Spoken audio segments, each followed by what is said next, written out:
फिर हम स्टार्ट। कैसे हैं सब? होपफुली अब सब ठीक होंगे। तो हम अपना सेशन स्टार्ट करते हैं। और कल के लेक्चर के रिलेटेड अगर किसी की कोई क्वेरी है तो वो पूछ ले, नहीं तो फिर हम स्टार्ट करते हैं नेक्स्ट। कल कुछ लास्ट पे क्वेरीज रहती थी जो हम एड्रेस नहीं कर सके। अगर किसी ने कोई क्वेश्चन पूछना है टाइम कॉम्प्लेक्सिटी के रिलेटेड तो वो पूछ ले, नहीं तो फिर हम आगे Uh, मूव ऑन करते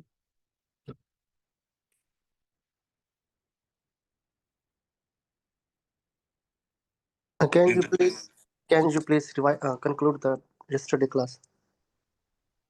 टाइम कॉम्प्लेक्सिटी एक दफ़ा थोड़ा सा हम बता देते हैं अभी स्टार्ट करते साथ साथ ही।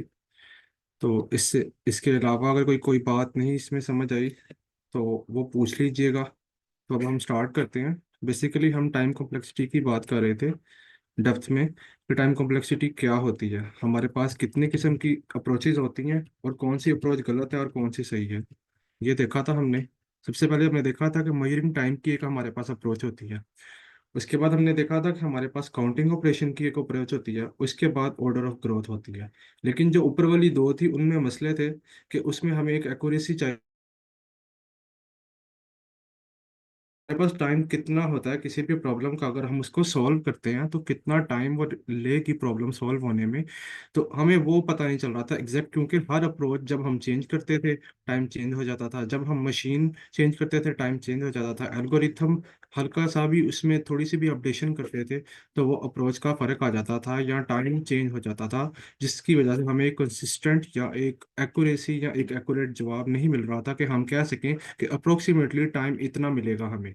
हम ये नहीं बता सकते थे क्योंकि कल को जब हमारी इनपुट बढ़ती थी, यानी कि इनपुट मतलब है कि जब हम कोई एप्लीकेशन बना रहे हैं उसमें हमारे पास जितने यूजर आ रहे हैं उनका जो डेटा आ रहा है, जैसे जैसे वो डेटा बढ़ता जाएगा, यानी कि वो इसे इनपुट बोला जा रहा है उस डेटा को, वो जब जब बढ़ता जाएगा हमारे पास टाइम कितना बढ़ेगा हम ये मेजर नहीं कर पा रहे थे, जिसकी वजह से हमने कहा कि ये मेजरिंग टाइम वाली अप्रोच जिसमें हम टाइम कैलकुलेट करते हैं इन मिनट्स एंड इन सेकंड, ये गलत है। और दूसरी बात हमने कही थी कि काउंटिंग ऑपरेशंस, कि हम ऑपरेशंस काउंट कर लेते हैं अपने प्रोग्राम में कि कितने ऑपरेशंस हो सकते हैं। जैसे मैंने इस प्रॉब्लम की बात की थी कि हमारे पास अगर ये प्रॉब्लम हो और इसमें हम काउंट कर लेंगे हमारे पास कितने ऑपरेशन परफॉर्म हो रहे हैं तो हमें पता चल जाएगा कि हमारे कोड में इतने ऑपरेशन हुए हैं। लेकिन इन केस हमारे पास बहुत बड़ा प्रोग्राम है और उसकी 500-600 लाइन है उसके अंदर, या मैक्सिमम उससे भी ज़्यादा जैसे कि एक एप्लीकेशन में होती हैं। अगर उतनी लाइनें हो तो हम कैसे उन ऑपरेशन को काउंट करेंगे और कैसे बताएंगे कि इन ऑपरेशन का हमें हमारे पास इतना टाइम लगेगा। या हम कैसे बता सकेंगे कि अगर कोई लूप चल रहा है हमारे पास, ऑपरेशंस का मतलब है कि अगर हमारे पास कोई लूप चले और हमें नहीं पता कि जो यूजर आएगा उस फंक्शन को यूज करेगा उसमें डेटा एंटर करेगा, उसकी इनपुट कितनी होगी, उसकी साइज कितनी होगी, उसकी लेंथ कितनी होगी। अगर यूजर कोई बहुत बड़ा नंबर एंटर करता है हमें नहीं पता कि वो लूप कब तक चलेगा, 1 टाइम चलेगा, 100 टाइम, या 1000 या 1 मिलियन टाइम।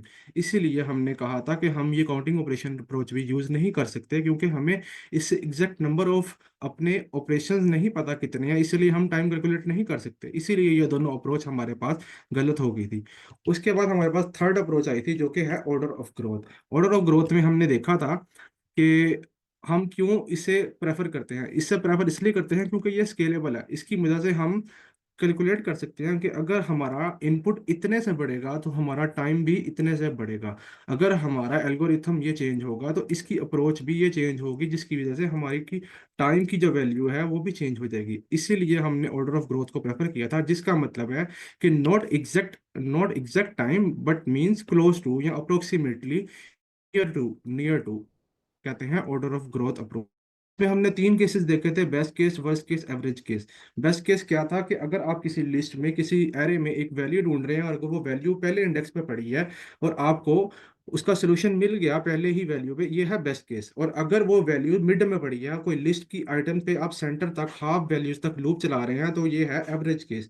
और अगर वो वैल्यू या तो लिस्ट या एरे में है ही नहीं है और या वो वैल्यू एंड पे पड़ी है, इसे कहते थे वर्स्ट केस। ये तीन केसेस हमने देखे थे और हमने देखा था कि हम जब भी अपना कोड या एल्गोरिथम या कोई भी सोल्यूशन कोड का लिखेंगे या प्रॉब्लम का कोई भी सोल्यूशन लिखेंगे, हम उसको वर्स्ट केस के अकॉर्डिंग लिखेंगे और उसकी टाइम कॉम्प्लेक्सिटी वर्स्ट केस के अकॉर्डिंग एनालाइज करेंगे कि ताकि हमें पता चले कि हमारा कोड क्रैश ना करे अगर कोई यूजर आइटम ढूंढ रहा है हमारी लिस्ट के अंदर या किसी और डाटा स्ट्रक्चर के अंदर, अगर वो इसके अंदर मौजूद नहीं है, तो हम कोड को इस तरह से लिखेंगे ताकि अगर वो मौजूद आइटम उसमें ना मिले यूजर को तो हमारा कोड क्रैश ना करे। इसलिए हम कोड को हमेशा वर्स्ट केस में लिखते हैं ताकि यूजर के लिए आसानी हो और हमारा टाइम कम से कम लगे। आई होप इसमें सारी रिवीजन कंप्लीट हो चुकी है। अगर अभी भी आपका स्टिल कोई क्वेश्चन है तो पूछ लें।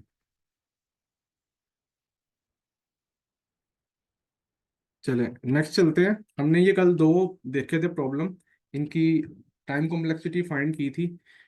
तो इसकी time complexity order of n थी। और ऑर्डर ऑफ एन क्यों थी? क्योंकि इसमें हमारे पास एक एरे है जिसमें नंबर ऑफ आइटम्स हैं जो कि 5 हैं, जिसको हम एन कंसिडर कर रहे हैं। ठीक है। और वो एन नंबर ऑफ आइटम हम इस फंक्शन में पास कर रहे हैं। ठीक है। और हम एन टाइम लूप चला रहे हैं। और जो लूप के अलावा जो ऑपरेशन हो रहे हैं वो कांस्टेंट टाइम में ऑपरेशन परफॉर्म हो रहे हैं, क्योंकि वो बहुत माइनर और बहुत छोटे ऑपरेशंस हैं, क्योंकि उनमें टाइम नहीं लगेगा। लेट्स अज्यूम, एक एग्जांपल लेते हैं। अगर हम यहाँ पे, एक सेकेंड, ओके, अगर हम यहाँ पे ये वैल्यूज की जगह हम बहुत बड़ी वैल्यू डाल दें, अगर हम 1,000 या 1,00,000 आइटम डाल दें, और उसके मुकाबले में ये जो ऑपरेशन हो रहा है और ये जो ऑपरेशन हो रहा है इसकी कोई वर्थ ही नहीं है। आप 1,000 में अगर एक को ऐड करें तो उसकी वर्थ कोई नहीं है। क्यों उसकी वर्थ नहीं है? क्योंकि वो 1,000 को 2,000 नहीं बनाएगा। इसीलिए हम इन कॉन्स्टेंट वैल्यूज को इग्नोर करते हैं। रूल पढ़े थे जिसमें हमने पढ़ा था कि टाइम कॉम्प्लेक्सिटी कैलकुलेट करते हुए हम जब किसी भी फंक्शन की या किसी भी प्रॉब्लम की या किसी कोड की इक्वेशन बनाते हैं, इस इक्वेशन को कैसे बनाते हैं वो हमने देखा था। वो भी मैं बताता हूँ दोबारा।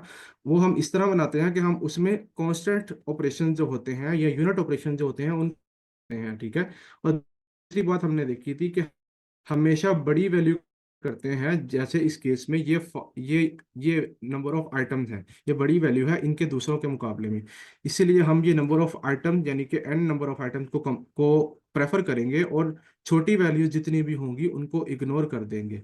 इस तरह से हमने देखा था। और अगर हम इसकी इक्वेशन बनाए तो हमारे में पता है यहाँ पे हमारे पास एक ऑपरेशन हो रहा है और ये हमारे पास दो ऑपरेशन हो रहे हैं इस लाइन में। ठीक है। लेकिन यहाँ पे एन नंबर ऑफ आइटम में हमारे पास एक्स ऑपरेशन हो रहे हैं जिसकी वैल्यू हमें नहीं पता। और हमें नहीं पता कल को यूजर जब आएगा वो इस फंक्शन को कॉल करेगा और वो इस एरे में कितनी वैल्यूज पास करेगा, कितनी बड़ी एरे होगी, कितनी बड़ी लिस्ट होगी। इसलिए हमने यहाँ पे इसे एन नंबर ऑफ आइटम या x number of item consider किया था। जब हमें पता चल गया कि एन नंबर ऑफ आइटम वो यहाँ पे पास करेगा, इसका मतलब है कि हमारे इस ये जो लूप है ये एन टाइम चलेगा और हम ये कांस्टेंट को इग्नोर कर देंगे। ये कांस्टेंट ऑपरेशन ये सारे कांस्टेंट ऑपरेशन इग्नोर हो जाएंगे। वैल्यू बचेगी हमारे पास सिर्फ ये वाली। ओके। इसको हम कंसिडर करेंगे जो कि ये एन नंबर ऑफ आइटम हमारी लूप चलेगा, इसलिए हमारे इस कोड की टाइम कॉम्प्लेक्सिटी है ऑर्डर ऑफ एन। ठीक है। उसके बाद हमने दूसरा देखा था एक। दूसरे में हमने क्या किया था? नेक्स्ट, हमने ये कोड देखा था। इसमें हमें पता है हमारे पास दो लूप चल रहे हैं, लेकिन दोनों लूप नेस्टेड लूप हैं। इसका क्या मतलब है कि एक लूप के अंदर दूसरा लूप है। यानी कि हमें पता है कि हम यहाँ पे 3 आइटम पास कर रहे हैं इस फंक्शन में, इस एरे में। जब ये 3 आइटम यहाँ पे आएंगी, इसमें आने के बाद सबसे पहले ये जो आई है पहली वैल्यू के लिए एक दफा चलेगा। उसके बाद ये अंदर आएगा और अंदर ये 3 दफा वैल्यू चलेगी। यानी कि आई की एक वैल्यू के लिए अंदर ये वैल्यू, ये लूप, अंदर वाला लूप एन टाइम चलेगा। यानी कि इस आई की हर वैल्यू के लिए ये जे का जो लूप है ये हर दफा एन टाइम चलेगा। यानी कि हमारे पास ये ऐसे आएगा एन इंटू एन। और एन इंटू एन इसलिए आ रहा है क्योंकि नेस्टेड लूप है। जब भी नेस्टेड लूप होगा टाइम कॉम्प्लेक्सिटी उसकी एन बाय एन आएगी। और वो कब आएगी?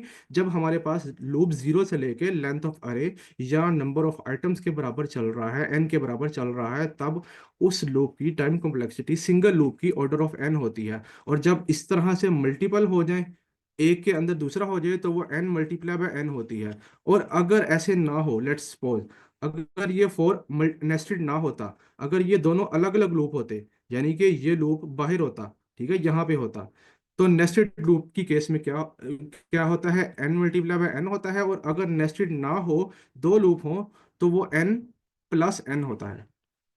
ठीक है।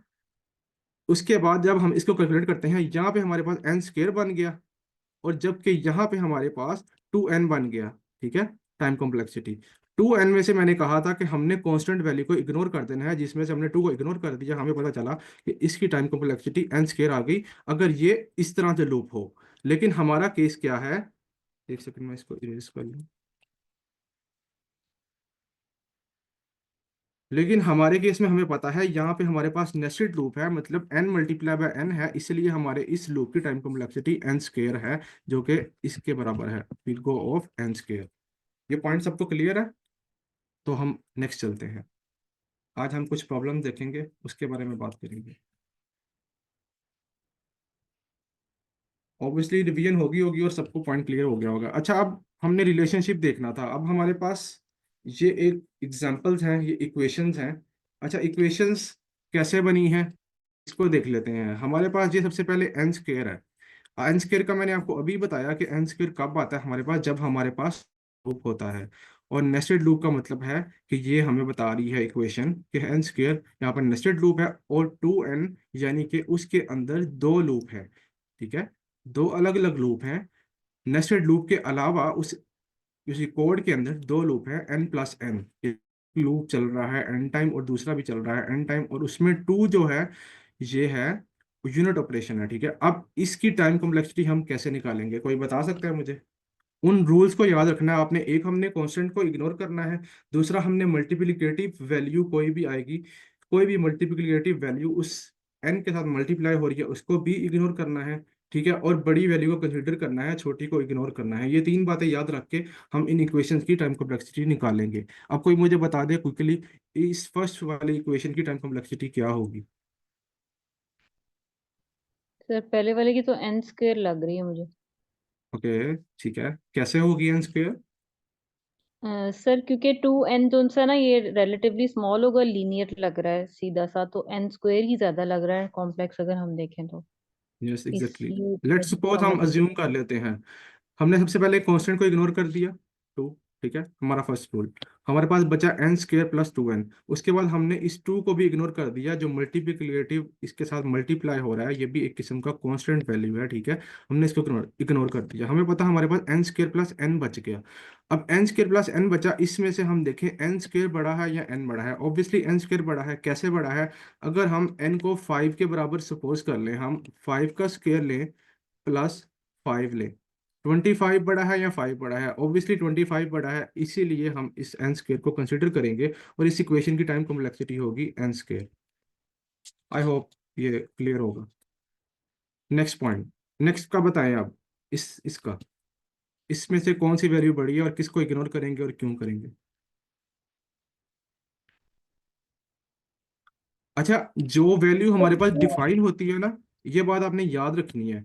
अब जी। लेट्स से एन है ना, एक हमारे पास एक वैल्यू है हमारे पास, ये बहुत बड़ा नंबर है, 0000 ऐसे एन पे करके। डिपेंड करता है कि उस कंपैरिजन में क्या होगा। अगर एन वन है तो फिर तो ये 1000 वाली वैल्यू बड़ी हो गई।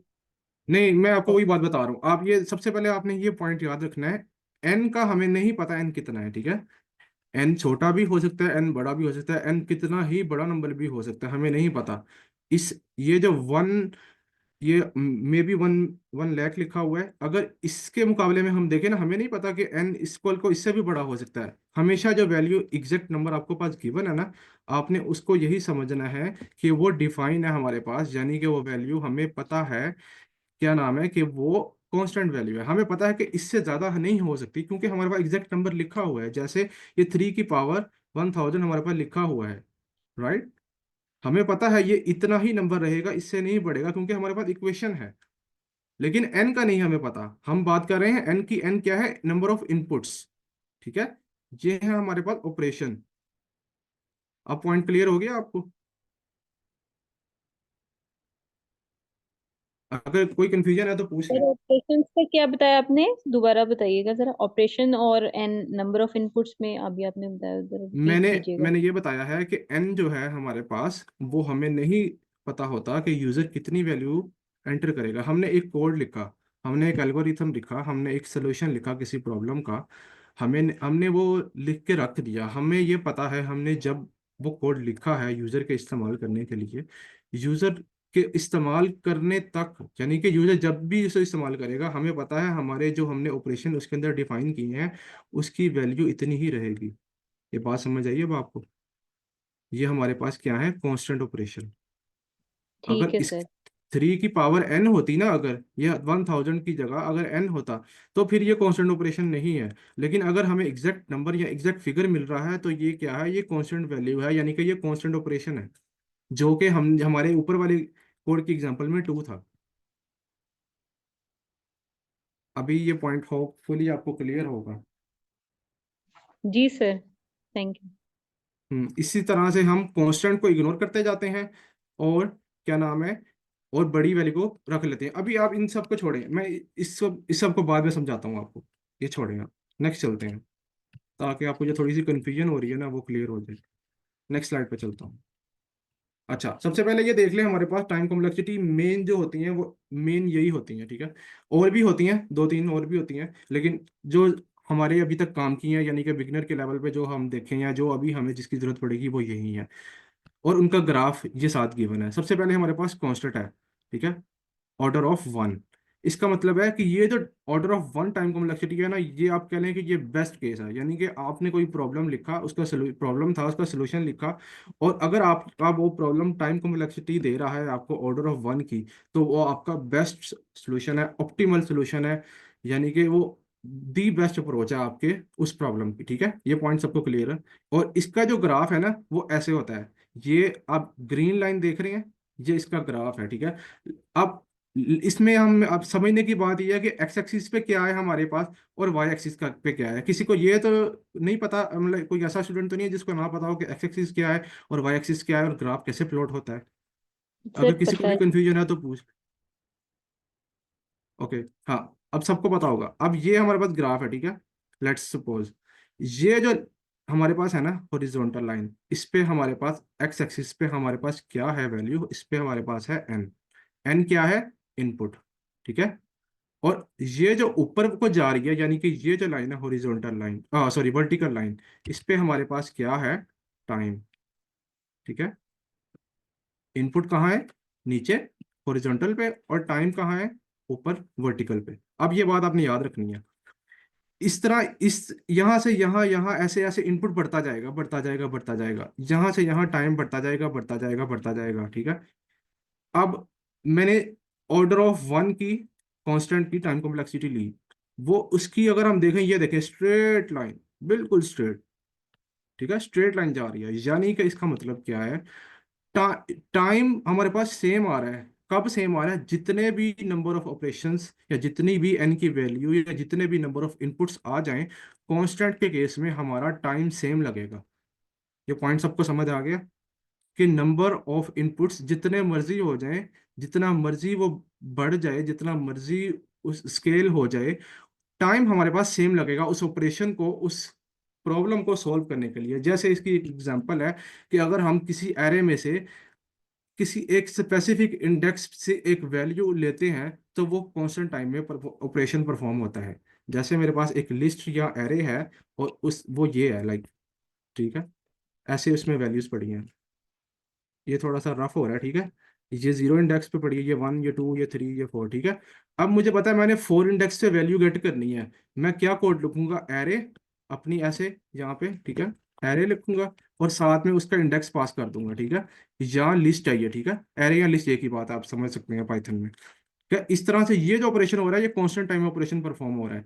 इसी यही एग्जांपल है कांस्टेंट की। किसी को कांस्टेंट हो ना समझ आया हो कि कांस्टेंट क्या चीज़ है अभी तक, नंबर ऑफ ओके। इनपुट जितने मर्जी बढ़ जाए, टाइम सेम लगेगा उस ऑपरेशन को परफॉर्म करने के लिए, ये है कांस्टेंट, ठीक है। अब सर ये नेक्स्ट एक बार हमारे पास, दोबारा रिपीट कर दें। ओके, मैं बात कर रहा हूँ कि हमारे पास एन है एक, एन क्या है, नंबर ऑफ इनपुट्स, और हमारे पास टी है एक, टाइम। हम कोई प्रॉब्लम सॉल्व कर रहे हैं, उसका कोड लिख रहे हैं, उसका एल्गोरिथम लिख रहे हैं, और उस कोड हमने एक, मैं एक रियल वर्ल्ड एग्जांपल देता हूँ आपको, ठीक है।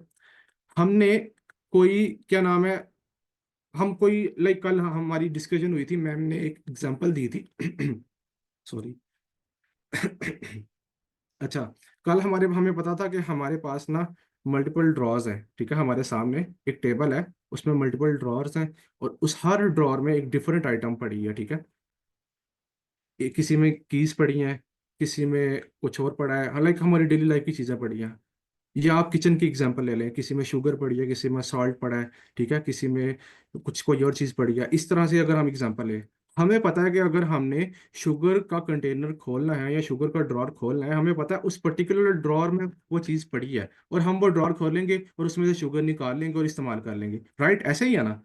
इसी तरह यस। कोडिंग में होता है हमारे पास कि अगर हमारे पास एक लिस्ट है, लिस्ट क्या है, जिसमें हमारे पास वैल्यू स्टोर होती हैं, ठीक है, वैल्यूज पड़ी हैं, इंडेक्सेस पे वैल्यू पड़ी होती हैं, हर वैल्यू का एक इंडेक्स होता है, एक नंबर होता है, एक एड्रेस होता है, ठीक है, एक लोकेशन होती है, आप ये समझ लें।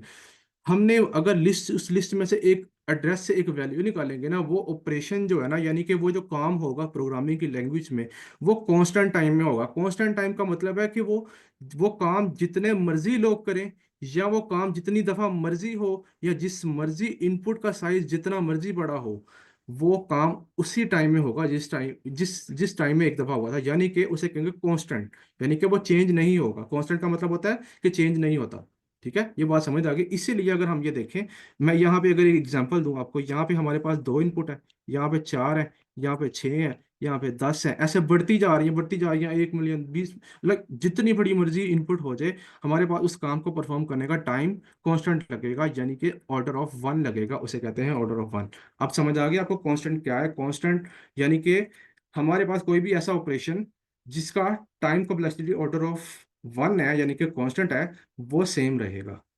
और वो बेस्ट कोड है। आप कोई भी प्रॉब्लम का कोड लिखते हैं ना, अगर आप वो कोड टाइम कॉम्प्लेक्सिटी के हिसाब से या स्पेस कॉम्प्लेक्सिटी के हिसाब से ऑर्डर ऑफ वन यानी कि कांस्टेंट में लिखते हैं, वो दी बेस्ट अप्रोच होती है। और वही बंदा ज़्यादा सक्सेसफुल होता है कोडिंग में, जो ऑर्डर ऑफ वन में कोड लिखता है। लेकिन अभी हम इस पर भी बात करेंगे। ये भी समटाइम ऐसा भी होता है कि ऑर्डर ऑफ ग्रोथ यानी कि वन में हम हमेशा कोड नहीं लिख सकते, कुछ ऐसे प्रॉब्लम्स होते हैं, हम वो आगे डिस्कस करेंगे। ठीक है, ये बात समझ आ गई है अब आपको? जी सर, आ गई। ओके, नेक्स्ट चलते हैं। अब लीनियर, लीनियर पे चलते हैं। लीनियर क्या चीज़ है? लीनियर का ग्राफ अगर आप ये देखें, ये जा रहा है। अब हमें पता है यहाँ पे हमारे पास क्या है, नंबर ऑफ इनपुट्स, और यहाँ पे हमारे पास क्या है, टाइम। हमें पता है कि इधर वैल्यू होती है, एक इधर वैल्यू होती है। हम इसके अकॉर्डिंग ग्राफ करते हैं ना। हमें पता है अगर हमारे पास इस तरह वैल्यू पड़ी है, एक्स, वाई। एक्स क्या है? इनपुट, ठीक है। वाई क्या है? टाइम, ठीक है। एक्स यहाँ पे देखते हैं हम, वाई यहाँ पे देखते हैं। हमें पता है एक्स की वैल्यू 2 है, यहाँ पे आ गई।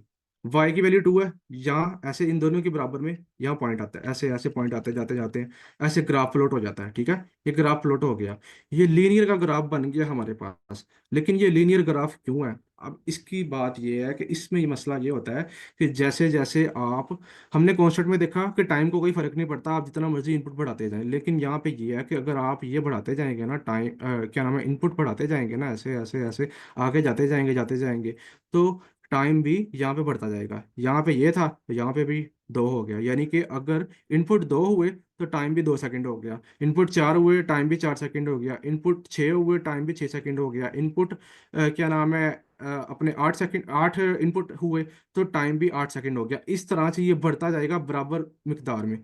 इसे कहते हैं लीनियर। ये बात समझ आ गई अब आप सबको? अगर किसी को भी नहीं समझ आई तो पूछ ले जल्दी से। होपफुली सबको समझ आ गई। लीनियर के बाद हमारे पास केस आता है क्वाड्रेटिक का। क्वाड्रेटिक में हमारे पास क्या होता है, एन स्क्वेयर। इसे आप समझ ले, अच्छा आता, मोस्ट ऑफ द टाइम इसको अच्छा नहीं समझा जाता, लेकिन इसमें क्या होता है, अक्सर हमारे पास कुछ ऐसे प्रॉब्लम होते हैं जिनकी time complexity order of n square यानी कि क्वाड्रेटिक आती है। और क्वाड्रेटिक का अगर आप ग्राफ देखें तो ये जा रहा है रेड लाइन में, ये, यानी कि अब इसकी एग्जांपल लेते हैं हम। टाइम हमें पता है कि हमारे पास वाई एक्सिस पे है, इनपुट हमें पता है हमारे पास यहाँ पे है। अब हम- हमारे पास इसमें कि अगर हमारे पास इनपुट 2 होगा ना, तो टाइम 4 होगा। इनपुट 4 होगा ना, टाइम क्या होगा, 8 होगा। अगर ये 6 होगा ना इनपुट, तो ये 12 होगा, यानी कि डबल हो जाएगा उससे। ये क्वाड्रेटिक है, ये ऑर्डर ऑफ एन स्क्वायर है, इसीलिए इसको अच्छा कंसीडर नहीं किया जाता। अगर आपने 4 ऑपरेशन परफॉर्म करवाने हैं तो उसका टाइम आपको 8 सेकंड लगेगा, डबल हो जाएगा टाइम। ठीक है, ये होता है एन स्केल। ये समझ आ गया आप सबको? होपफुली क्लियर होगा। नेक्स्ट चलते हैं। लोगारिथमिक, इसको बड़ी इज्जत मिलती है, एक कहीं प्रेफरेंस दी जाती है इसमें। मोस्ट ऑफ द टाइम जो आपकी प्रॉब्लम ऑर्डर ऑफ, अच्छा, इसकी अगर मैं ऑर्डर बताऊं ना, इनमें से अच्छे कौन कौन से कैसे चलते हैं। सबसे पहले ये अच्छा है, ठीक है। उसके बाद हमारे पास ऑर्डर ऑफ एन, ये अच्छा है, ठीक है। अगर आप ग्राफ देखिए, ये, उसके बाद ये, उसके बाद ये, उस नंबर पे ये आता है, ठीक है। उसके बाद चौथे नंबर पे हमारे पास क्या नाम है, most of the time n log n आता है। उसके बाद ये आता है, और उसके बाद ये तो सबसे ही बुरा है ये तो, ठीक है। ये पॉइंट भी आपको अभी क्लियर हो जाएगा जब हम बाकियों की भी बात करेंगे। अब आगे हम इस पे लॉग का केस, लॉग के केस में हमारे पास ये होता है कि मैं यहाँ पे एक एग्जांपल दूँ। मेरे पास यहाँ पे जगह सही नहीं है। देखें, अगर मेरे पास इनपुट दो हो, चार हो, छः हो, आठ हो, ठीक है। ये तो मुझे पता है कि बाकियों के केस में क्या हुआ, कांस्टेंट में कांस्टेंट रहा टाइम, लोग एन में भी बराबर रहा टाइम, ठीक है। और क्या नाम है, एन स्क्वेयर में डबल हो गया है। लेकिन जो लॉग का केस होता है ना, इसमें इनपुट का जैसे जैसे हम, बल्कि मैं इसको किसी और एग्जांपल से लेता हूँ, रुकिए। मैं यहाँ पे वैल्यू लेता हूँ, अगर मेरे पास वैल्यू ऐसे है ना, पहले इनपुट एक है, फिर इनपुट 100 हो गए, फिर इनपुट 1000 हो गए। ये वैल्यूज, इनपुट वैल्यूज की बात कर रहा हूँ, एन की बात कर रहा हूँ, सही है। 1000 हो गए, उसके बाद ये 10,000 हो गए, या मिलियन हो गए, या उससे भी ज्यादा हो गए, ठीक है, लेट्स अज्यूम। तो इस केस में मुझे पता है कि मेरी वैल्यूज 10 से मल्टीप्लाई हो रही है, या किसी एन फैक्टर से मल्टीप्लाई होती जा रही है, ठीक है। यानी कि बढ़ रही है। अगर मैं एक और 100 के डिफरेंस में देखूँ ना, तो ये मल्टीप्लाई नजर आ रहा है, मुझे पता है। 100 और 1000 में देखूँ, मुझे पता मल्टीप्लाई हो रही है, वैल्यू बढ़ती जा रही है, यानी कि एक्स टाइम वैल्यू बढ़ रही है। लेकिन जो लॉग का केस होता है ना, उसमें वैल्यू बढ़ती नहीं है इस तरह एक्स टाइम। उसमें क्या होता है कि वैल्यू ऐड होती है, यानी कि टू, लेट्स सपोज वन, या इसको वन रख लें आप। वन ऑपरेशन परफॉर्म हुआ, वन वन वन सेकंड का टाइम लगा। 100 ऑपरेशन पर, इसमें 5 मोड लगा, और ये टोटल 6 सेकंड हो गई। ये मैं एज्यूम कर रहा हूँ, अजम्पशन दे रहा हूँ एक, ठीक है, इस तरह से। लाइक इस केस में मल्टीप्लाई हो रहा होता है, वैल्यू, इनपुट की वैल्यू बढ़ती जा रही है, बड़ी होती जा रही है ना, तो टाइम केस में ऐड हो रहा, वहाँ पे जो ग्रोथ हो रही है ना, वो मल्टीप्लिकेशन के हिसाब से हो रही है। और यहाँ पे जो ग्रोथ है एडिशन के हिसाब से हो रही है, यानी कि 1, 10, 100, 1000, ये इनपुट के केस में हो रहा है। और 2, 4, 6, 8, ये हो रहा है लॉग केस में, इसीलिए ये लॉग अच्छा है। और अगर आप इसका ग्राफ भी देखें ना, तो आप ये देखें कितने आराम से जा रहा है, ये देखें, यहाँ से उठा, इसके बाद ये देखें, कांस्टेंट, बिल्कुल थोड़ा सा स्लोप आ रहा है, बिल्कुल सीधा, ऑलमोस्ट सीधा, ठीक है। इसलिए यानी कि जितनी बड़ी वैल्यू हो जाएगी ना, शुरू शुरू में ये थोड़ा सा राइज करेगा, लेकिन बाद में ये कांस्टेंट हो जाएगा, ऐसे ऑलमोस्ट बिल्कुल, थोड़ा थोड़ा ऐसे ऐसे थोड़े थोड़े पेस पे जाता जाएगा, थोड़े थोड़े पेस पे। लेकिन ये लाइक बहुत अच्छी इसकी टाइम कॉम्प्लेक्सिटी है, और इसे बहुत प्रेफरेंस मिलती है। ये समझ आ गया पॉइंट सबको? अगर किसी को नहीं समझ आया तो पूछ ले। कि लो के केस में क्या होता है, अगर इनपुट एक्स से मल्टीप्लाई हो रहा है, या एक्स टाइम बढ़ रहा है इनपुट, तो हमारे पास टाइम कॉम्प्लेक्सिटी क्या होती है, ऐड होती है। 2 सेकंड होगी, 4 सेकंड होगी, 6 सेकंड बढ़ती है, थोड़ी थोड़ी Aahista Aahista, slowly slowly increase करती है, ठीक है। ना कि एकदम से एन स्क्वेयर की तरह ऊपर उठ जाती है, ना एन लॉग एन की तरह ऊपर उठ जाती है, ठीक है। अब हमारे पास नेक्स्ट आ गया n log n. N log n के केस में क्या होता है, अच्छा, मैं अगर बात बताऊं ना यहाँ पे, ये इसकी हम ना एग्जांपल देखेंगे, हमें तब ये पॉइंट क्लियर हो जाएगा कि एन लॉग एन के केस में ना असल में होता क्या है। मैंने कोडिंग प्रॉब्लम रखे हुए हैं, वो भी हम डिस्कस करते हैं। एन लॉग एन के केस में क्या होता है कि हमारे पास दो टाइम कॉम्प्लेक्सिटी यहाँ पे आ रही है, ठीक है। दो, दो कैसे आ रही है, ये भी प्रॉब्लम देखेंगे हम। एक, और एक लेंगे, दो लूप हैं। एक लूप हमें एन दे रहा है, एक लूप हमें log n दे रहा है। लेकिन ये कैलकुलेशन के बाद आ रहा है, ऐसा नहीं कि ये डायरेक्ट आ रहा है। इसमें और भी वैल्यूज होती हैं जो कि बाद में इग्नोर होती हैं, ठीक है। तो ये आ रहा है, इसकी टाइम कॉम्प्लेक्सिटी कैसी है, इसका ग्राफ ये जा रहा है, ये, यानी कि log n, और इन दोनों को मिला देना, अगर हम इन दोनों का मिला के जो ग्रोथ हो रही है, वो यहाँ इस हिसाब से हो रही है। इन दोनों की ग्रोथ को मिला दें तो इस हिसाब से टाइम की ग्रोथ हो रही है, यानी कि इतनी ज्यादा ग्रोथ हो रही है इन दोनों के मुकाबले में। इनपुट अगर ऐसे बढ़ रहा है ना, तो टाइम ऐसे बढ़ी जा रहा है, बढ़ी जा रहा है, बढ़ी जा रहा है, बढ़ी जा रहा है, ठीक है। होपफुली ये पॉइंट क्लियर होगा आपको। उसके बाद लास्ट है हमारे पास एक्सपोनेंशियल। एक्सपोनेंशियल का मतलब क्या है कि टू रेज की पावर एन। एन क्या है? इनपुट। यानी कि इनपुट अगर बढ़ रहे हैं ना, इनपुट बढ़ रहे हैं तो जो टाइम बढ़ेगा ना वो टू रेज की पावर इनपुट के हिसाब से बढ़ेगा। यानी कि अगर इनपुट 1000 है ना, तो यहाँ पे 1000 टू की पावर 1000 आप अंदाजा कर लें किसके बराबर होती है। और ये इसका टाइम लगेगा इतना, लाइक इतना ज्यादा टाइम लगेगा ना आपके कोड को कि आप बैठे बैठे थक जाएंगे, लेकिन आपकी प्रॉब्लम का सोल्यूशन नहीं आएगा। अब ये सारी चीजें, ये जितने पॉइंट्स मैंने डिस्कस किए सारों को क्लियर हो गए हैं। तो हम आगे चलते हैं। अगर किसी को भी कोई इशू है तो वो पूछ ले। कोई भी बेसिक भी सवाल हो ना तो पूछ लेना, ठीक है। चलो सर नेक्स्ट ये चलते एन हैं। लॉग एन में कैसे होगी? क्या ये हमारी जो इनपुट है वो बढ़ रही है, तो उसमें ये मतलब इनपुट हमारी कम होगी लेकिन हमारी टाइम कॉम्प्लेक्सिटी इसमें ज्यादा होगी ना? Yes, exactly exactly. यानी कि इनपुट अगर थोड़ी सी भी बढ़ती है ना तो टाइम बहुत ज्यादा बढ़ेगा, ठीक है। ओके। जी सर। इनपुट अगर थोड़ी सी वैल्यू से भी बढ़ता है ना तो टाइम बहुत ज्यादा जल्दी से जल्दी गुजरेगा, जल्दी जल्दी बढ़ेगा, जल्दी जल्दी। ठीक है, यानी कि आप अंदाजा कर लें कि जितनी ग्रोथ लोगो एन और एन में हो रही थी ना, इन दोनों को मल्टीप्लाई करवा दें, उसकी उसकी ग्रोथ के बराबर ग्रोथ होगी। अब आप अंदाजा कर सकते हैं, यानी कि ये एन क्या था? लीनियर था, ठीक है। इनपुट वन हुई, टाइम वन हुआ, इनपुट टू हुई, टाइम टू हुआ। लेकिन एन लॉग एन के केस में क्या हुआ? उसको आपने मल्टीप्लाई कर देना लॉग एन के साथ। यानी कि लीनियर के साथ मल्टीप्लाई करना है आपने log n की वैल्यू को, और उसके बराबर n log n आएगा। ये n स्क्वायर से तो अच्छा है, ठीक है। n स्क्वायर से डबल होने से कम होगा थोड़ा सा। यानी कि अगर मैं टू मेरी इनपुट है ना तो ये फोर नहीं होगा, लेकिन राउंड अबाउट थ्री या राउंड अबाउट फोर इस तरह से होगा, ठीक है। आपने समझ जाना, इतना बुरा नहीं है ये। इसमें मोस्ट ऑफ द टाइम जो हमारे लाइक सोर्टिंग सोर्टिंग एल्गोरिथम होते हैं ना, वो हम डिस्कस पता नहीं करेंगे कि नहीं, कोशिश करेंगे उनको डिस्कस करने की। तो उनकी टाइम कॉम्प्लेक्सिटी ये होती है, जैसे मर्ज सॉर्ट हो गया और हमारे पास क्विक सॉर्ट हो गया, ठीक है। तो उसमें ओके। हमारे पास ये आते हैं, क्योंकि हमारे पास जो बाकी सॉर्टिंग एल्गोरिथम होते हैं उनमें हमारे पास टाइम कॉम्प्लेक्सिटी एन स्केयर आ रही होती है। तो हम एन स्केयर से बचने के लिए टाइम कॉम्प्लेक्सिटी क्विक सॉर्ट और मर्ज सॉर्ट की इसमें ले जाते हैं। तो इसमें ले जाने की वजह से हमारी बचत हो जाती है। हमें पता है इतना टाइम लगवाने से अच्छा, डबल टाइम लगवाने से अच्छा थोड़ा थोड़ा कम लगवा लो टाइम। सही है, राइट। समझ आ गया अब जी। आपको? जी सर। चलिए नेक्स्ट चलते हैं। अच्छा, ये आ गया ग्राफ। अब इससे आपको बिल्कुल समझ आ जाएगा। अब देखें आप यहाँ पे कांस्टेंट के केस में क्या है? ये नंबर ऑफ ऑपरेशन मैं ऊपर ले रहा हूँ, ठीक है। यानी कि इनपुट, नंबर ऑफ ऑपरेशन नहीं, सॉरी, इनपुट वैल्यू। मैंने इनपुट 10 ली, टाइम कांस्टेंट है। इनपुट 100 ली, टाइम कांस्टेंट है। इनपुट 1000 ली, टाइम कांस्टेंट है। इनपुट इतनी ली, ये भी कांस्टेंट है। ये किस केस में है? ऑर्डर ऑफ वन के केस में, जो कि कांस्टेंट कॉम्प्लेक्सिटी है किसी एल्गोरिथम की, ठीक है।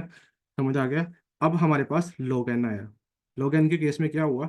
मैंने 10 इनपुट ली, वन है टाइम, ठीक है। मैंने 100 ली, टू है। अब आप देखें यहाँ पे, वो जो मैं आपको बात कर रहा था ना कि log n के केस में मल्टीप्लाई हो रहा होता है और नीचे ऐड हो रहा होता है। ये देखना, टाइम यहाँ पे ऐड हो रहा है। 10 पे वन हुआ, 100 पे टू हुआ, 1000 पे थ्री हुआ, इस वैल्यू पे सिक्स हुआ। अब आपको ये पॉइंट समझ आ गया कि जो मैं बात कर रहा था कि इनपुट लोगन के केस में इनपुट मल्टीप्लाई हो रहा था, यानी कि एक्स टाइम बढ़ रहा होता है मल्टीप्लाई करके। लेकिन लोगन के केस में वो जो टाइम होता है वो ऐड हो रहा था, यानी कि थोड़ा थोड़ा बढ़ रहा था। एक नंबर 10 से मल्टीप्लाई हो रहा है और एक नंबर में ऐड हो रही है वैल्यू, प्रीवियस वैल्यू या उसी वैल्यू की ग्रोथ से कांस्टेंट थोड़ा थोड़ा थोड़ा थोड़ा थोड़ा बढ़ रहा है। तो ये है लॉग का केस। होपफुली क्लियर होगा। नेक्स्ट आ गया ऑर्डर ऑफ एन।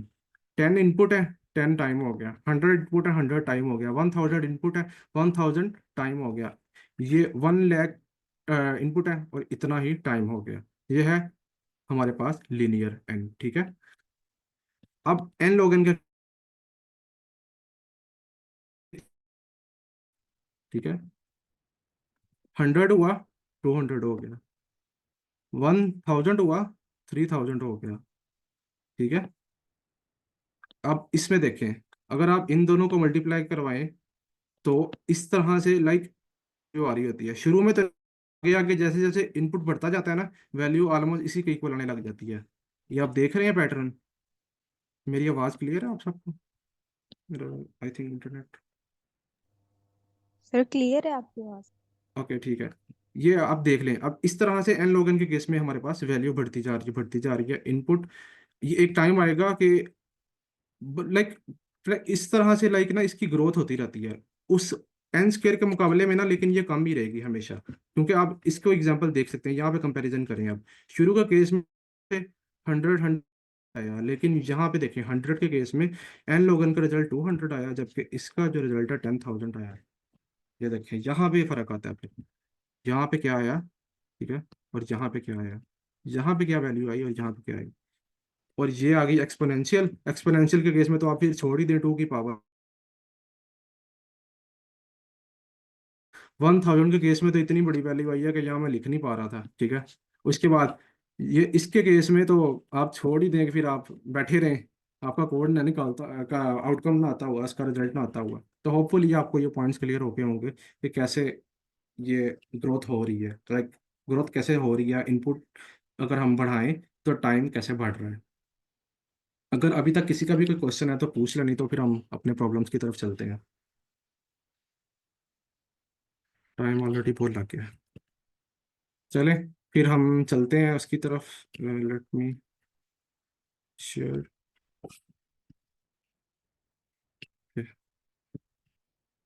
अच्छा, ये स्क्रीन विजिबल है आप सबको, कोलैब की, जी सर। गूगल कोलैब की? फिर एक सेकंड में थोड़ा एडजस्ट कर लो। अच्छा, आप सबको नजर आ रहा है अच्छे से? ओके, ये जी हमने सर कल आए। देखा था। अगर हम पहली अप्रोच के साथ टाइम कैलकुलेट करते थे तो हम ऐसे करते थे, ठीक है। इसको आप छोड़ दें, क्योंकि हमने इसको देख लिया था कल अच्छे से, और हमें पता है हमें इसकी ज़रूरत भी नहीं है। हम सिर्फ ऑर्डर ऑफ ग्रोथ की बात करेंगे। ये आगे हम ऑर्डर ऑफ ग्रोथ के प्रैक्टिस प्रॉब्लम पे। अब मुझे कोई इसका बताए, टाइम कॉम्प्लेक्सिटी क्या है और कैसे है और क्यों है, जल्दी जल्दी बताना है जिसने भी बताना।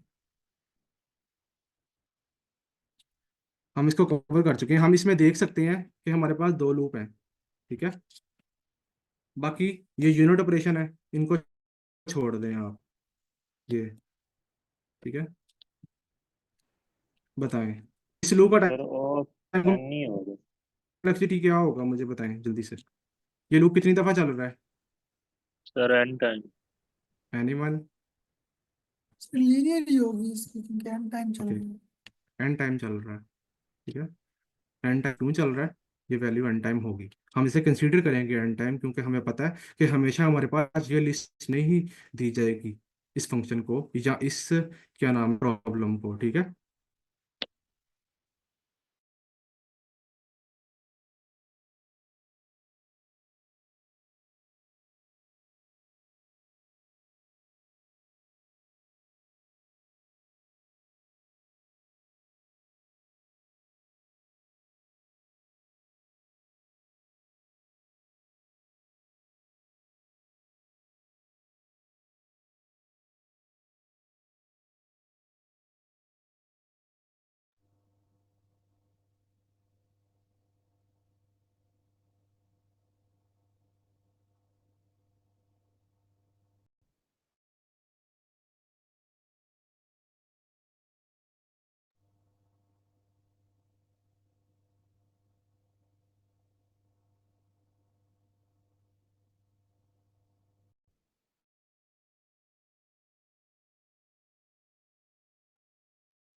हमले को मेरी आवाज़ आ रही है, कंफर्म कीजिएगा।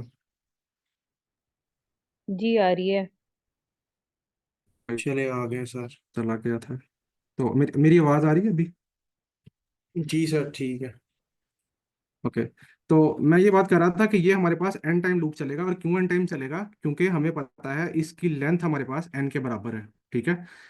तो इसी तरह हमारे पास ये लूप भी एन टाइम चलेगा, ठीक है। क्यों चलेगा? क्योंकि ये पूरा पूरे एल में स्कैन कर रहा है, पूरे एल में स्कैन कर रहा है। अगर मैं इसका आपको आउटकम दिखाऊं, तो आउटकम हमारे पास इसके पास क्या आ रहा है, ये देखिए। एक में हमारे पास सम कैलकुलेट हुआ है, एक में हमारे पास प्रोडक्ट कैलकुलेट हुआ। हर वैल्यू पे गया वो, हर वैल्यू पे जाके उसने वैल्यू निकाली और उसका रिजल्ट दिया, ठीक है। इसीलिए ये लूप एन टाइम चल रहा है, इसीलिए इसका इस लूप का ऑर्डर ऑफ ग्रोथ हुआ एन, और इसका भी एन। और जब हम इन दोनों को ऐड करेंगे, हमारे पास क्या आ गया, 2n। और हमें पता है कि हम ये वैल्यू जो कि हमारे पास मल्टीप्लिकेटिव वैल्यू है इसकी, इसको इग्नोर कर देंगे, हमारे पास order of time of complexity इसकी क्या आ गई, ऑर्डर ऑफ एन। ये पॉइंट सबको क्लियर है कि क्यों आई, कैसे आई? जी सर। ओके, नेक्स्ट चलते हैं। ये खत्म क्यों नहीं हो रहा? ये रिमूव ही नहीं हो रहा। सर ये रिमूव करिएगा कैसी किसी तरह से। तो देखिए साइड में इरेज का ऑप्शन शायद आ रहा है। सर मैंने ये जूम का ही किया था। फिर वो क्लियर कर दिया एप्लीकेशन को ना।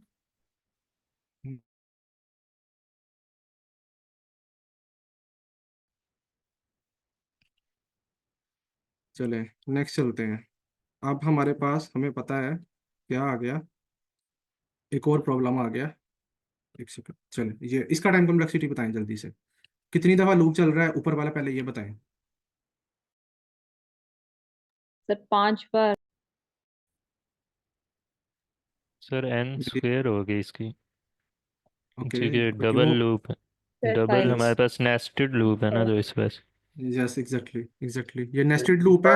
ऊपर वाला लूप भी एन टाइम चलेगा और अंदर वाला लूप भी एन टाइम चलेगा और दोनों मल्टीप्लाई हो जाएंगे। ये इसको समझाने की जरूरत नहीं है ना, इसलिए ये एन स्क्वायर हो जाएगा। नो नेक्स्ट सर, चलते सर हैं। आगे। नेक्स्ट चलते हैं, ये प्रॉब्लम देखें आप। इसमें हम सबसे पहले क्या कर रहे हैं, हम एक इंटीजर वैल्यू दे रहे हैं इस फंक्शन को, और ये हम स्ट्रिंग इस फॉर्मेट में स्टोर कर रहे हैं, और हमने इस इंटीजर को स्ट्रिंग में कन्वर्ट करना है। अगर मैं इसको 1 2 3 4 5 दूं, ये मुझे 1 2 3 4 5 स्ट्रिंग में कन्वर्ट करके दे रहा है, ठीक है। अब इसकी टाइम कॉम्प्लेक्सिटी कैसे कैलकुलेट होगी और क्या है, हम अच्छा सोचते कैसे हैं इसमें, ये है कि हमने सबसे पहले यूनिट ऑपरेशन को इग्नोर करना है, हमने लूप को कंसीडर करना है। हमने देखना लूप कितनी दफा चल रहा है, और हमने लूप और इनपुट ये दो चीजों पर नजर रखनी है। एक जो हमारे पास इनपुट आ रही है और एक जो हमारे पास लूप चल रहा है, हमने इन दो पे नजर रखनी है कि लूप कितनी दफा चल रहा है, और इनपुट अगर कम हो रहा है इसमें हम देखें ना अगर, तो हमारे पास इनपुट क्या है, आई, ठीक है। आई हमारे पास इनपुट है, एक सेकंड, आई हमारे पास इनपुट है यहाँ से, ठीक है। और ये हर दफा डिवाइड होता जा रहा है, आप देख सकते हैं ना, ये छोटा होता जा रहा है, छोटा होता जा रहा है हर दफा।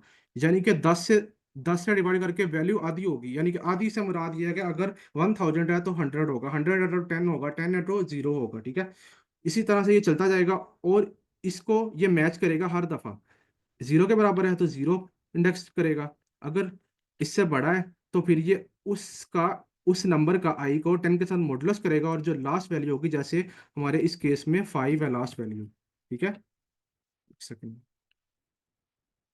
इस केस में हमारे पास लास्ट वैल्यू क्या, 5 1 2 3 4 5 का अगर हम मॉडुलस ले तो हमें पता है हमारे पास 5 बचता है, 5 बचता है, ठीक है। तो ये 5 इस डिजिट में चला जाएगा, और इस डिजिट के 5 इंडेक्स पे जो हमारे पास वैल्यू पड़ी है 5, वो इस रिजल्ट में स्टोर हो जाएगी as in a string format. और उसके बाद हम इस आई नंबर को डिवाइड कर देंगे 10 से, और वो डिवाइड होगा फ्लोट डिवीजन में, यानी कि हमारे पास वैल्यू आएगी इंटीजर में, ना कि फ्लोट में, ठीक है। इस तरह से ये चलता जाएगा, और ये इसको सारी वैल्यू को प्रोग्राम को परफॉर्म करवा लेगा। इसकी टाइम कॉम्प्लेक्सिटी क्या होगी, चलें जल्दी से बताएं। इनपुट जो है डिवाइड होती जा रही है 10 से, ठीक है। टाइम हमारे पास कैसे कैलकुलेट होगा, आप इसका बताएं जल्दी से, क्या टाइम कॉम्प्लेक्सिटी आएगी। लूप कितनी दफा चल रहा है, चलें ये बताएं। इनपुट तो डिवाइड हो रही है 10 से हर दफा, कम होती जा रही है, यानी कि 100 1000 है, फिर क्या हुई, 100 हुई, फिर क्या वो हुई, फैन लग 10 रहा हुई। है। यस एग्जैक्टली, क्यों क्यों है इसमें, क्योंकि हमारे पास टाइम से कम। इनपुट छोटी होती जा रही है, इसीलिए टाइम कम लगेगा। जब इनपुट ही कम हो जाएगी तो टाइम भी ऑब्वियसली कम लगेगा। और हमने ये केस पढ़ा था यहाँ पे, अगर मैं आपको दिखाऊं यहाँ पे, हमने ये केस पढ़ा था यहाँ पे कि हमारे पास क्या केस था, ये देखें, इसको मैं क्लियर कर लेता हूँ। ये देखें, लो के केस में हमने क्या पढ़ा था, 10 1, ठीक है, 100 2। टाइम छोटा, टाइम कम से कम लगेगा हमारे पास, इनपुट जब छोटी भी बड़ी होती है ना, उसी तरह हमारे पास इस केस, अगर हम लेट्स सपोज, मैं आपको एक सादा मिसाल देता हूँ यहाँ पे, दोबारा से उसी स्क्रीन पे चलते हैं। देखें, यहाँ पे हमारे पास आई है, आई जो कि हमारे नंबर ऑफ इनपुट्स हैं, हमें पता है कि हर ये ऑपरेशन परफॉर्म होने के बाद हमारा आई छोटा हो जाएगा, ठीक है। यानी कि 5, पहले 1 2 3 4 5 था ना, उसके बाद हमारे पास पहले पहले डिवाइड पे 4 होगा, फिर 3 होगा, फिर 2 होगा, फिर 1 होगा। जब इनपुट ही होता होता जाएगा तो ऑब्वियसली इनपुट को कंप्यूट करने का टाइम भी तो कम ही लगेगा ना, इसीलिए हमारे पास लोग है। बस आपने ये बात याद रखनी है, जब भी इनपुट छोटा होता जाए ना, 10 से डिवाइड होता जाए, छोटा होता जाए, तो हमारे पास है वो कम लगेगा और वो लो का केस बन जाएगा, ठीक है। ये बात सबने याद रखनी है बस। अब नेक्स्ट पे चलते हैं, इसका बताएं जल्दी से। इसमें दो लूप हैं, सही है। हम लूप स्टार्ट कर रहे हैं n/2 से, यानी कि हाफ से स्टार्ट कर रहे हैं और n+1 तक चला रहे हैं, ठीक है। और ये अंदर एक और लूप है, ये नेस्टेड लूप है दो। फोर के अंदर एक मैं वाइल लूप चला रहा हूँ, और वाइल लूप जो जे है ना, J2 से शुरू हो रहा है, यानी कि 0 से शुरू हो रहा है, आप अज्यूम कर लें, और n तक चल रहा है, यानी कि ये 0 से लेके n तक चल रहा है, यानी कि n टाइम चल रहा है जे वाला लूप, और जे वाला लूप हाफ टाइम चल रहा है। अब बताएं मुझे इसकी टाइम कॉम्प्लेक्सिटी कैसे है और क्यों है। n log of n। Sir उधर डिवाइड भी हो रहा है और फिर हमने सारे पे भी चलाना है, शायद इस वजह से। एग्जैक्टली एग्जैक्टली, ये क्यों आ रहा है बार बार? हाँ एग्जैक्टली, इसकी time complexity n log of n है। कैसे? ऊपर वाला जो लूप है ना, ये जो लूप है ये चल रहा है हाफ टाइम n/2, और जो नीचे वाला लूप है वो चल रहा है log ऑफ n टाइम, क्योंकि वो डिवाइड होकर छोटा हो रहा है। और कहाँ हो रहा है वो ये देखें। अगर आप इसको मल्टीप्लाई करें, जे की इनपुट को देखें, मल्टीप्लाई हो रही है ना, डबल होती जा रही है, डबल होती जा रही है, यानी कि कम होती जा रही है, कम होती जाएगी। अगर ये काम यहाँ पे मल्टीप्लाई ना हो रही होती, फिर ये इसका केस आता कि नहीं ये डिवाइड नहीं हो रही। ये पॉइंट सबको क्लियर है? अगर नहीं क्लियर तो बताएं।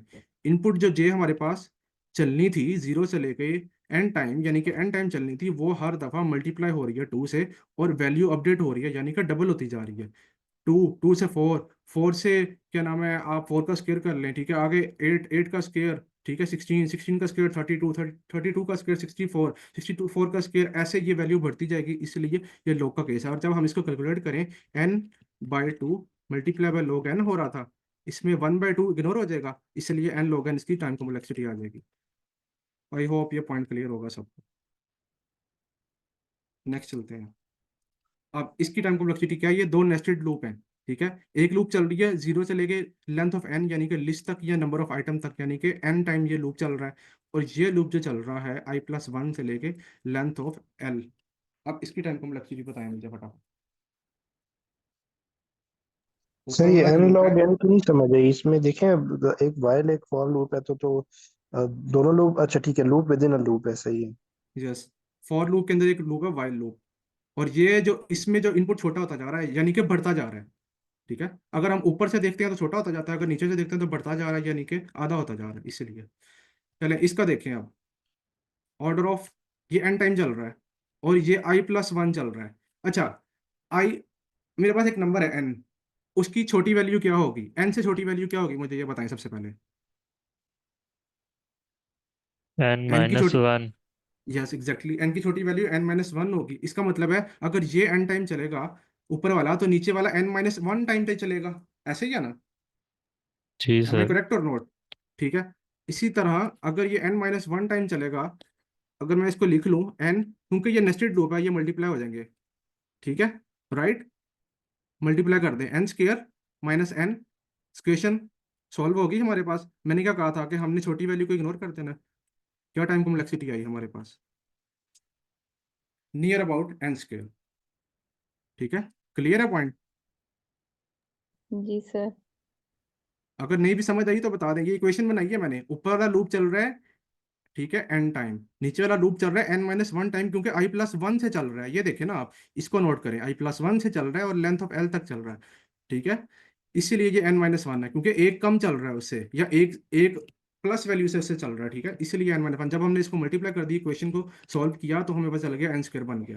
इसी तरह हमने पहले ये पढ़ा था कि हमें पता है नॉट एग्जैक्ट, ये एग्जैक्ट अप्रोच नहीं होती, ये हमें एक आइडिया देती है, ठीक है। हम ये नहीं कह सकते कि एग्जैक्ट उसी के बराबर चलेगा, ऑलमोस्ट नियर अबाउट, ठीक है। अब ये नेक्स्ट, ये प्रॉब्लम, इसमें क्या है, दो लूप है, ए लूप चल रहा है और बी में लूप चल रहा है। जितनी ए की वैल्यूज हैं और जितनी बी की वैल्यू, यानी कि लेंथ ऑफ ए और length of b. Length of a का मतलब एन टाइम, बी का मतलब एन टाइम, यानी कि एन इंटू एन। क्या टाइम कॉम्प्लेक्सिटी है इसकी? n²। ओके, नेक्स्ट चलते हैं। इसका बताएं अब। तीन लूप हैं, अब बताएं, यहाँ पे आप फंसेंगे, चलें। तीसरे तीन लूप हैं, अब बताएं इसकी टाइम कॉम्प्लेक्सिटी क्विकली, टाइम थोड़ा है।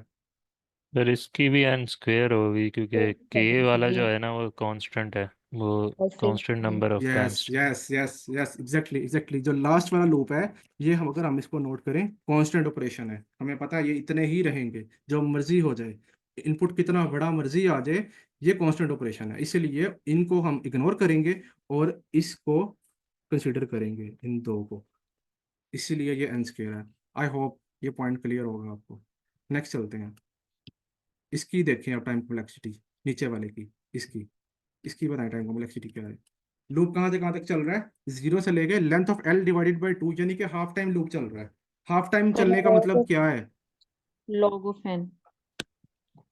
Okay, no no no no no ma'am, input, अच्छा, log ऑफ एन का केस तब आएगा जब इनपुट छोटा हो रहा है, ठीक है। अच्छा। लूप लूप नहीं, log ऑफ एन ठीक का ठीक। केस कब है? जब इनपुट छोटा हो रहा है, ना कि लूप, लूप हाफ टाइम चल रहा है। लूप में तो चल सर रहा n ये बाय टू इक्वेशन है, आएगा। ये इक्वेशन है। जी सर। और एन इसमें आ हम क्या जाएगा। करेंगे, 1/2 इग्नोर कर देंगे और n आ जाएगा टाइम या कॉम्प्लेक्सिटी। ठीक है, ठीक इसी ठीक तरह आगे चलते हैं। एक सेकंड। अच्छा, ये रिकर्शन, रिकर्शन यहाँ पे कोई है जिसको रिकर्शन नहीं आता या जिसको रिकर्शन नहीं पता? सर, मुझे नहीं पता। अच्छा, रिकर्शन सर बेसिकली वो चीज होती है, ठीक है, जब हम एक फंक्शन बनाते हैं, ठीक है, फंक्शन के अंदर हम एक और फंक्शन कॉल करते हैं, उसी फंक्शन को मल्टीपल टाइम रैपिडली कॉल करते हैं, ठीक है। जैसे फैक्टोरियल कैलकुलेट करना, मैं अगर आपको इसकी आउटपुट दिखाऊं, ये देखिए 120 आ रही है, कैसे आ रही है?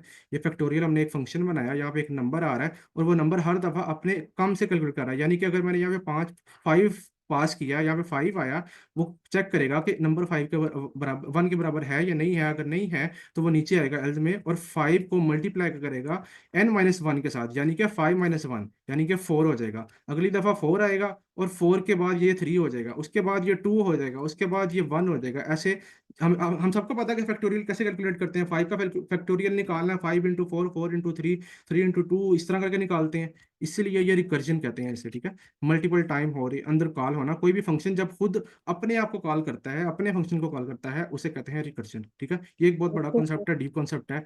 तो बेसिकली इसमें हम टाइम कॉम्प्लेक्सिटी कैसे निकालते हैं, हम सिर्फ ये चेक करते हैं कि हमारे पास नंबर ऑफ फंक्शंस कॉल कितनी हो रही हैं, ठीक है। हम इसमें सिर्फ ये कैलकुलेट करते हैं नंबर ऑफ फंक्शन कॉल कितनी हो रही हैं। अब इस केस में 5 के केस में कितनी फंक्शंस कॉल हो रही हैं, गिने और बताएं मुझे। 5 टाइम्स ही होगी सर। यस, 5 टाइम्स हम्म। हो रही हैं, इसलिए इसकी टाइम कॉम्प्लेक्सिटी क्या है? Order of, n n. 10 square yes, no, n, square ma'am, n square नहीं, एन स्केयर का केस आएगा अभी नेक्स्ट। तो इसमें बढ़ गए ना सर। इनपुट के बराबर अगर फंक्शन कॉल हो रही है तो इसका मतलब एन के बराबर ही हुआ ना, तो इसलिए इसकी time complexity order of n है। नेक्स्ट चलते हैं इसमें। इसमें देखते हैं। नहीं। अब ये केस आ गया, ये फंक्शन है, दो मल्टीपल कॉल हो रही हैं, दो कॉल हो रही हैं एक लाइन में, ठीक है, एक n-1 और एक n-2। ये इसका कोड है फिबोनाची। फिबोनाची में क्या होता है कि हम नंबर ऐड करते हैं, लेट्स से 1 + 2, ठीक है, 0 + 1 1, 1 + 1 1 2 2 + 1 3, इस तरह से फिबोनाची। आप ये सर्च करिएगा नेट पे, आपको पता चल जाएगा।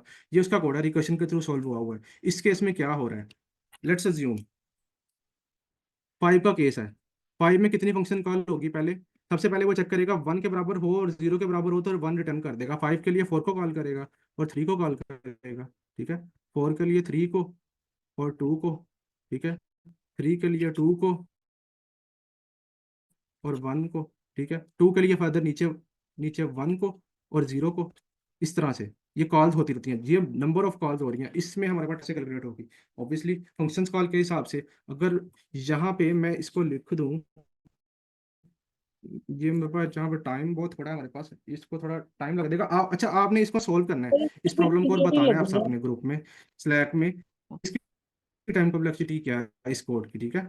मैं कोड बेशक अगर आप कहेंगे तो पेस्ट कर दूंगी है, और हर नंबर के लिए यहाँ पे अलग वैल्यू लेके आपने कैलकुलेट करना है।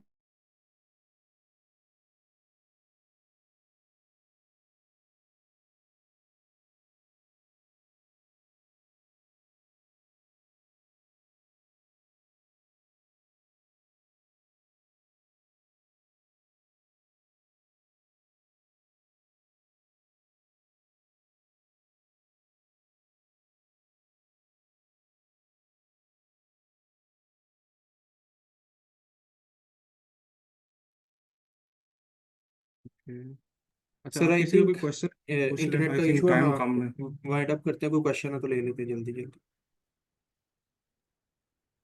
तो बस ये बता दें जो सर कह रहे थे कि क्या फिबोनाची का हमने क्या देखना है, क्या कैलकुलेट करना है। अगर वो किसी को समझ आया तो बता दें जो हमने कैलकुलेट करना है, सर कह रहे थे मैम, स्टार्टिंग इसमें से। मैं कोड शेयर कर दूंगा। आपने सबसे पहले देखना फिबोनाची होता क्या, अगर किसी को नहीं पता, अगर किसी को पता है तो आपने चेक करना है ये कोड वर्क कैसे कर रहा है और इसमें नंबर ऑफ फंक्शंस कॉल कितने हो रहे हैं। उसके बाद आपने इसकी टाइम कॉम्प्लेक्सिटी निकालनी है। ये आप कह लें कि आपकी एक असाइनमेंट है इसको समझने के लिए, ठीक है। ठीक है सर। काइंड ऑफ कोड में वहाँ पे लिख दूंगा ताकि आपको आसानी हो जाए। पेस्ट कर, टेक्स्ट मैसेज कर दूंगा वहाँ पे, तो आप देख लीजिएगा इसको। इसकी टाइम कॉम्प्लेक्सिटी कोशिश करनी है सबने बतानी है और फाइंड आउट करनी है कि कैसे आई है, ठीक है। I hope for time complexity का कॉन्सेप्ट सबको समझ आ गया होगा, इसमें कुछ ऐसा रह नहीं गया कि जो फर्दर हो। And g square sir. का एक एग्जांपल है, वो हम कल कर करवा के फिर हम प्रॉब्लम्स की तरफ मूव करेंगे नेक्स्ट आर्ट में। फिर वहाँ पे भी हम डिस्कस करेंगे हर प्रॉब्लम के एंड पे कि इसकी टाइम कॉम्प्लेक्सिटी ऐसे क्यों है और स्पेस कॉम्प्लेक्सिटी ऐसे क्यों है, ठीक है। वो आगे कोडिंग, क्योंकि टाइम छोटा है हमारे पास आगे, तो 6 वीक में हमने कोर्स कंक्लूड करना है, तो हम प्रॉब्लम की टाइम कॉम्प्लेक्सिटी और स्पेस कॉम्प्लेक्सिटी साथ साथ कवर करके नेक्स्ट मूव करेंगे। तो आई होप सबको एटलीस्ट आइडिया हो गया होगा कि कैसे काम हो रहा है, ये कैसे काम होता है और कैसे हम्म। कैलकुलेट होती है। अगर किसी का कोई फर्दर क्वेश्चन है तो पूछ ले, नहीं तो फिर इसको कंक्लूड करते हैं। फिर जो हमारे पास log ऑफ n होती है उसमें यूजुअली यही हो रहा होता है ना कि जो हमारे पास इनपुट साइज है वो हर आइट्रेशन में हाफ हो रहा होता है, तो इस वजह से यस, हाफ हो रहा होता है या छोटा हो रहा होता है 10 से, ठीक है। ठीक हो गया। क्योंकि अगर 10 से वैल्यू बहुत बड़ा नंबर है, 10 से डिवाइड होगा तो एक दफा जीरो कम होगा, इसका मतलब वो वैल्यू एक्स टाइम कम हुई ना, इसका मतलब वो कम हो रही है। बस आपने ये देखना है कि वो डिवाइड हो रही है किसी किसी भी नंबर से या किसी भी आइटम से, वो डिवाइड हो रही है इनपुट, तो वो लो का केस बन जाएगा आपके पास। ठीक हो गया सर। हम्म, चलें फिर, ठीक है सर। सिर्फ तो लॉग साहब, ऑफ 2 3 भी होते हैं तो, लेकिन इसमें वो बता अलहदा से होता है डिफरेंशिएट, जैसे लॉग ऑफ 10 ही होगा या मैम उस तरह डिफरेंट। कांस्टेंट नंबर हम इसमें नहीं देखते, हमारा कंसर्न है एन के साथ, इनपुट के साथ बेसिकली। टाइम कॉम्प्लेक्सिटी निकालने का मकसद क्या है? इनपुट की वजह से, इनपुट को और टाइम का रिलेशनशिप बनाना है, इसीलिए हम उसको करते हैं, ठीक है। बेसिक बेसिक बेसिक पर्पस यही है कि हमें एक रिलेशनशिप मिल जाए जो कि बाकी अप्रोच में नहीं मिल रहा था, और कोई मकसद नहीं है। इसलिए हम कांस्टेंट को नहीं करते, ऑर्डर ऑफ 2 या ऑर्डर ऑफ 10 या इनको नहीं करते हम। I hope it answer your question. नहीं सर, जैसे लॉग होता है ना, जैसे एक हमारे पास होता है लॉग ऑफ 2, जिसमें हम 2 से डिवाइड कर रहे होते हैं, एक होता है लॉग ऑफ 5, फिर लॉग ऑफ 10 भी होता है, होते मैम वो भी ये लॉग जो ही है डिवाइड। ये जो एन है ना, लॉग ऑफ एन, बेसिकली ये वही है, 2 या 5 है, ठीक है। आप इसको ऐसे समझ लें। जो बेस होती है ना वो मैटर नहीं करती, वो कांस्टेंट मल्टीपल ही होता है किसी ना किसी लॉग का, तो जो कांस्टेंट को हम इग्नोर कर देते। अगर हमारे पास बेस 2 में हम देख रहे, वैसे यूजुअली बेस 2 होती है कंसिडर, लेकिन अगर हम उसको बेस 10 में भी कन्वर्ट करेंगे ना तो वो 3.32 का मल्टीपल ही होगा ऑफ बेस 2। तो इस वजह से हम वो बेस को देखते ही नहीं है कि लाइक वो 2 है या 10 है। सही। यस चले एग्जैक्टली मैम, मैम। आप उसको कांस्टेंट ना करें ना, वो कंसीडर, इसीलिए। यस सर, सर ठीक है सर फिर। टाइम अप हो गया मैम, आप स्लैक में क्वेश्चन पूछ लें, फिर उधर डिस्कशन हो जाती है इसकी, अगर अभी भी रह गया तो। ठीक ठीक ठीक है, है, नहीं थैंक यू। सर। ठीक है, thank you very much. Allah Hafiz.